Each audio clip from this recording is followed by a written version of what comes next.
we do not have anything similar. And most remarkably, the seals and everything that we have in the Harappan civilization, there's no imagery of human on human violence. Imagine that. And there is violence, but that's between humans and animals, or humans and some godlike creatures, and all kinds of other kinds of violence. But human on human violence, you can't see except for one tiny seal, which shows a woman flanked by two men on both sides with their spears angled at each other's the heads. So we can't interpret what that is, but that's the only suggested symbol of violence, human on human violence, in the Harappan civilization, which is quite unlike the West Asian civilizations, which really valorize war, violence, and all of those. So this is not to say that Harappan civilization was without violence. Of course, they're humans, there would have been violence, but I think it is worthwhile to note that it doesn't valorize. There are no images that valorize human on human violence. So, and this is just when you read the book, you will see lots and lots of differences that the Harappans, it's the largest civilization of its time. We don't often realize it. As big as the Egyptian and Mesopotamian civilizations put together, both in terms of land area and in terms of number of people. And it's more standardized across multiple things than any other civilization. Weights and measures. Mesopotamia did not have weights and measures which are standardized. Egypt had to some extent. The bricks that are standardized, the way cities are built. So considering that the Harappan civilization is about 1/3 the size of India today, imagine that, 1/3 the size of India today, that's the extent. And still they managed, without modern communications, transport, or any of those things, they managed to pull it together during its mature Harappan phase, which lasted 700 years. We do not yet, until we decipher the script, we will not have full answer to the mysteries of how this was accomplished. So that's the second migration, the Harappans. The third migration happened from East Asia. This again is part of the agriculture-related migrations that populated the world, or repopulated the world, because there were two migrations that happened from the agricultural heartland of China after China took to agriculture. The first one was a land-based migration that brought Austro-Asiatic languages all across Southeast Asia, and the tail end reached India this would have been around 4,000 to 3,500 years ago. There was another similar migration from a different part, which took the island hopping route and took Austronesian languages and different family of languages across the Pacific islands. So this migration from East Asia brought Austro-Asiatic languages, which are today spoken by, as I said, Khasi, Mundari. These are the languages spoken by tribals in Central and East India, and they are related to the Mon Khmer family of languages, which are today spoken in Vietnam, in Thailand, etc. And earlier, there was a lot of assumption that perhaps the Munda tribals, or the Austro-Asiatic language speakers, may have been the original inhabitants of India, who then went on to spread to East Asia. But multiple genetic studies have now shown that this is migration from East Asia.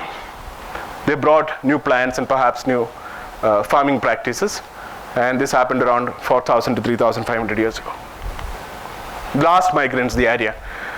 It's interesting to note that the earlier three migrations there's never any political sensitivity. Nobody really bothers. But this is the only migration which has political sensitivity, which we will go into later, into why is that. What is that causes sensitivity about one migration and not the others? As we know, the Dravidian languages are likely to have been linked to the Elamite language of the Zagros region of Iran. That evidence is growing. So if we are saying Dravidian languages were a result of migration from West Asia, but I have not seen any major protests from Tamil Nadu yet on why are you saying Tamil or Dravidian languages came from West Asia. And nobody really objects to the Mundari or the Khasis. So this is a question we'll come to later. The migration happened around 4,000 to 3,000 years ago, and they changed. They made a significant genetic and cultural impact on all parts of India, especially northern India, which spread Indo-European languages across, caused a language shift and caused Indo-European languages to spread across mostly northern India. Today, 2/3 of Indians speak an Indo-European language, and it is the Indo-European languages have spread all across the way from Iceland, which is the westernmost part of the Indo-European language family, and the easternmost part of the Indo-European language family spread is India. There is no community to the east of India that speaks an Indo-European language. So we will come to that later. So these are the four migrations, the four major constituents that constitute the Indian population. My book uses the imagery of a pizza to describe the Indian population. This came because a friend asked me, when he knew that this was the book I was working on, how do you describe the population of my state? And I couldn't come up with anything more than use the pizza imagery. I didn't think I will end up using it in the book, because I thought I will come up with something better, metaphor for it. But the reality is that I have not been able to come up with a better metaphor for the Indian population constitution than the pizza. What does it say? Why is it like the pizza? The base or the foundation is the first Indian ancestry. As I said, this is new information. Without that base, there's no pizza. That's the major one. That's 50 to 65% of most population groups in India. The source that spread over the base of the pizza are the Harappans. Why is that? Because when the civilization declined around 1900 BCE, because of a long drought. Now we know that this is because of a long drought, not because of migration of Aryans or nothing of the kind. And because around 1900, around that time, multiple civilizations were affected by a long drought, and there is now a new geological age that is defined, which is beginning around that time, called a Meghalian age, because this is a global fact. So when the Harappan civilization declined because of a long drought, around 1900 BCE, the Harappans moved. They moved from the northwestern India to the east, which is North India, and to the south, to South India. In essence, the Harappans became the ancestors of both North Indians and South Indians. So this is also new understanding. Their language might have shifted to Indo-European in the North India, but the culture and the practices that were perfected in the crucible of the Harappan civilization was carried over to all parts of the country by the Harappans. They are the glue that holds the Indian culture together in many ways, which we have not yet realized. If houses in India are built around courtyards, that's a practice that started in the Harappan civilization. The peepal tree is sacred. We still consider it sacred. You will find the beginnings of that in the Harappan civilization. The basic cooking pot, the hundi, or the handi, or the many other things, the kullad, many other things, they find their origins in the Harappan civilization. You would find many seals that remind you very strongly of yogic postures. So there are a large number of things. There's a vase from the Harappan civilization in Lothal, which has a picture, which is a drawing of a crow near a pitcher, and with a deer looking back at it, which reminds you strongly of the story of the thirsty crow drinking water from a pitcher by putting stones in it. So if that is the case, some of the stories that we tell our children are stories that the Harappans told their children. So this is the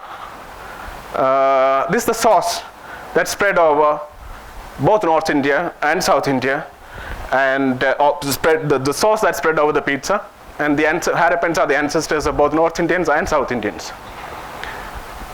Then come the cheese and the toppings. It's both the Aryans as well as the Austroasiatics who they may not be spread all over the country. They might be spread more. The idea are not spread. They are spread all over the country, but more in some regions than less in other regions. And the same for many of the Austroasiatics also. They are more in some regions, less in some regions. Those are the toppings. And also all the other migrations that happened in historical times or later on. The Huns, the Sakas, the Greeks, the Arabs, the Mughals, there's no end to it. None of them left a big enough impact on Indian demography. Some of them may have caused a major impact on our culture, like the past is very small, but they have had a major impact on our culture. So cultural impact may be high in some cases, but the demographic impact on India of these later, I'm not talking about the four migrations. The four migrations are major ones. Outside of that, the ones in brackets, they have had limited impact on Indian demography. Why is that? Because we are a large population. One thing I forgot to mention is that when around 35,000 years ago, when modern humans were expanding, we now know that by around 20,000 years ago, India was the center of the modern human population. So when anybody says, why is India one of the largest or soon the largest population, we should say we are merely maintaining our track record. We have been the center of modern human population for about 20,000 years. This place has, and I suspect this would have been true of the archaic humans as well. As I said, the very robust population of them in the country. So this land has been good to Homo species in general for a very long time.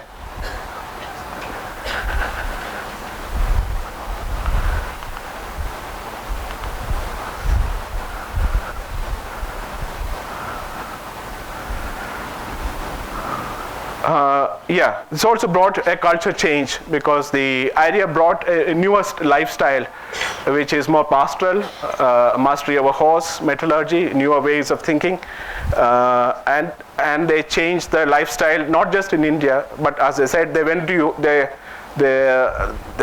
Europe over more than 1,000 years earlier, and you can see that as they spread, the settlements changing, disappearing, because it's the new lifestyle, it's a new powerful lifestyle of the times. And you can imagine why, because you have the horse, you can herd large cattle, you can move, you are mobile, and it's not surprising that if it is the new, modern, fast-moving lifestyle compared to the settled, sedate life of the farmers. And that's happened both in Europe and in South Asia. Just a list of the later day toppings after the four major migrations. The Greeks, the Sakas, the Huns, the Arabs, Mughals, Portuguese, French, Dutch. Small genetic impact, but sometimes large cultural impact. But if you were to ask, what is the most tumultuous period in the history of India, there is a straightforward and simple answer. You don't even have to think about it.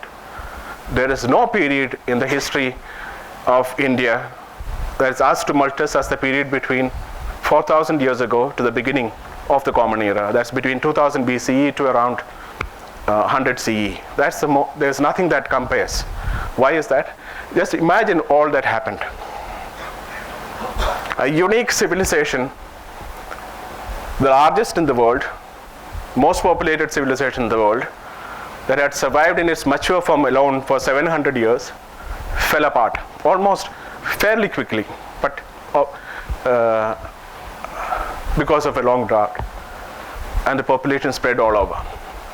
In search of new life, they have to begin life again in new places, new areas.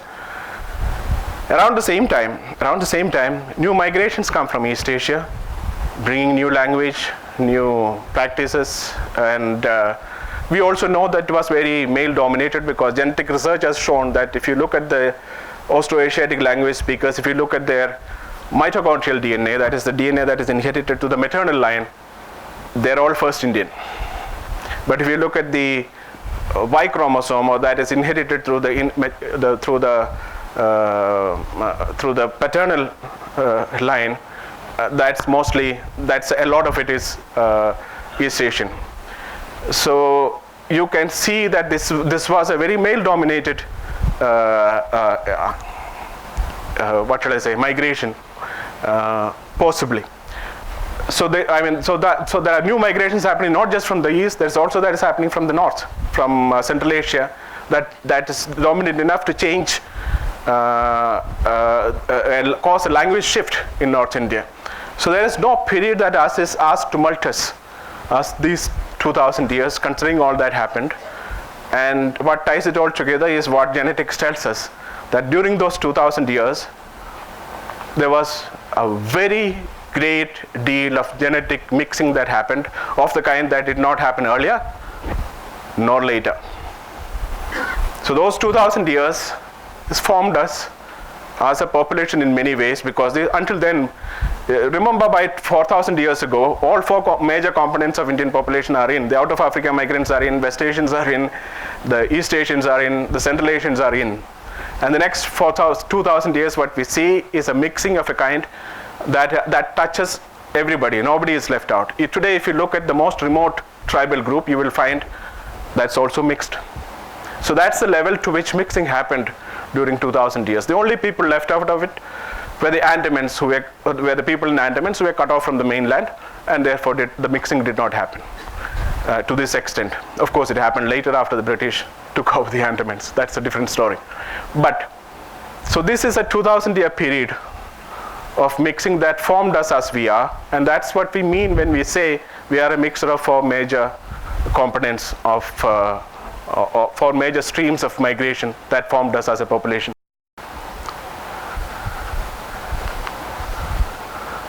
But why we say what happened around 100 CE? That's also what genetics says, that mixing stopped and endogamy took hold. Endogamy is the practice of marrying within one's own community, and it is the distinguishing mark of the caste system. So the genetics says mixing stopped and endogamy begins around 100 CE. So a few things, this changes many assumptions that we had.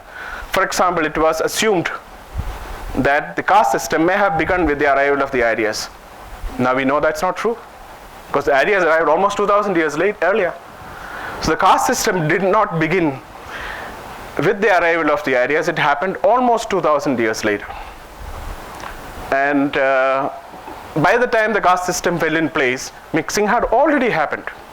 So that's why Ambedkar is right when he says there's no genetic difference between the Dalits and the others. We're all the same, which is right, because we are a mixed population, like most populations in the world, like all populations in the world. So the way to understand what happened in 100 CE is possibly to look at it as a political development and not as a religious development, though of course with the caveat that it's difficult to separate politics from religion then as it is today.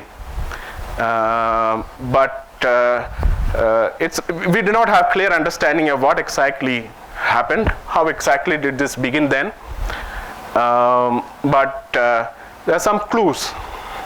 I think my book gives some clues. We can discuss it later if you want. How many minutes are gone?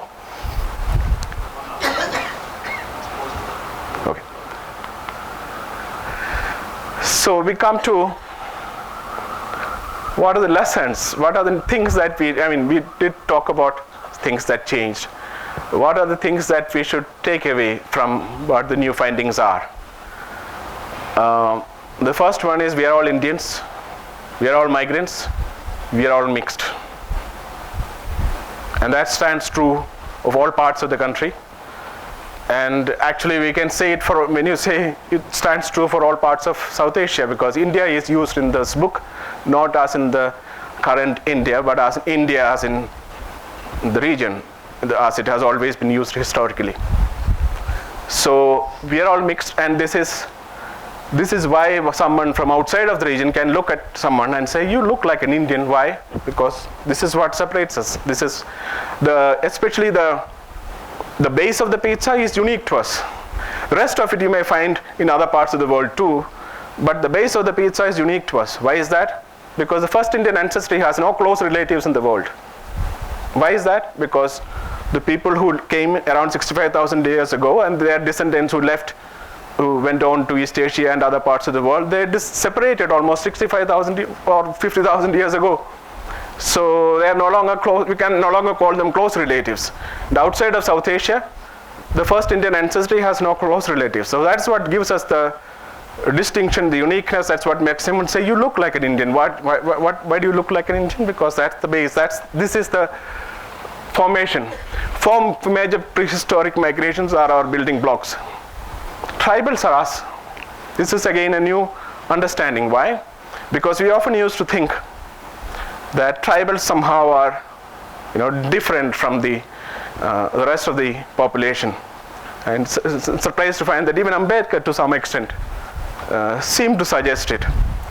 But the reality is that it's not true. If the rest of the population shares the maximum with anybody else, and in a genetic sense, it's with the tribals. So the tribals are us, as in quotation marks. They are not different. That's what we share most of our ancestry with. The earliest source of our civilization is the Harappan civilization. To the extent that civilization itself comes from a city, that's the root of civilization. So, and the first city that we have is the cities that we have are in the Harappan civilization. And as we saw how the practices and beliefs that were made in the crucible of the Harappan civilization were carried across the country. So the earliest source of the Indian civilization is the Harappan civilization. Indian civilization as it is today. The idea of Vedic Sanskrit culture is a very important and significant constituent of Indian civilization.